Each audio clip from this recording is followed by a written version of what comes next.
So last video, we went through what is coaching and we broke down the core fundamental of that, didn't we? Which was, is questioning. What questioning techniques can we use to coach? And the natural follow-on from that is, well, how do I coach? So this video on how to coach is kind of breaking down coaching a little bit more. And I'm just going to give you a 4-step framework, which works every time. So we want to observe, we want to question, guide, and then we want to reinforce. And that's the 4-step framework. So let's just break down each one of those 4 things real quickly. So observe what's actually happened versus what should happen. What's the gap between performance and the desired outcome? Notice patterns, but not just the mistakes. Let's focus on one thing at a time. Doing so many things doesn't work. And can we observe facts and not preconceived judgments, okay? Let's just work on the here and now. Forget what happened yesterday, what you think could happen tomorrow. What are you seeing in the moment? Okay, so going back to questions on the second part, what questioning techniques are you using? Do you need to reinforce your style of questioning to get solutions? And I'll give you an example. Ask questions that lead them to answers. Can we start broad and then sort of narrow it down? Can we get the player to think about cause and effect? Can we avoid the why questions till a bit later on? Because the why you've done that kind of question can create a little bit of a sounding effect of, well, that's wrong.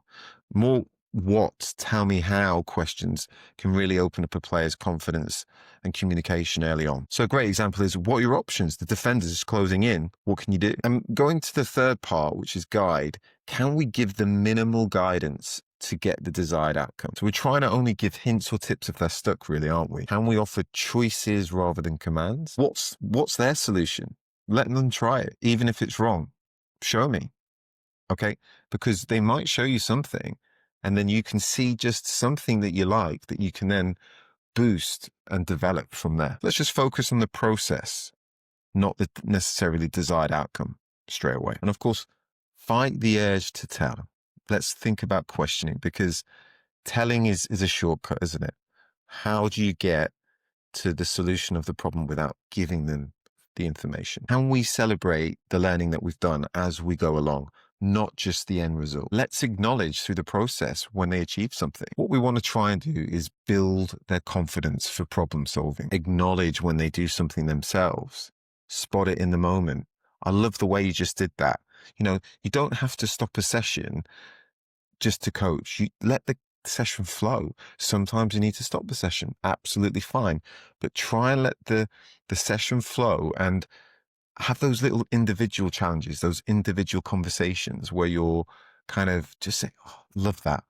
The way you did X, Y, Z, whatever it is that you're specifically talking about. I love the way you turned, you used the outside of your foot, the way you were able to shield the ball so you couldn't let the defender get it. Brilliant decision making. In the moment coaching, fantastic. Players love it. It builds confidence.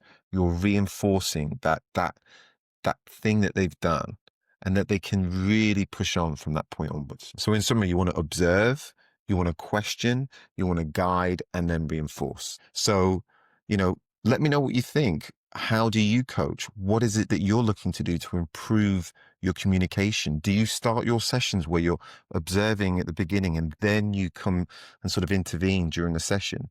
I'd love to know how you set up a session. Any questions, whack it in the comments, and we'll see you in the next one.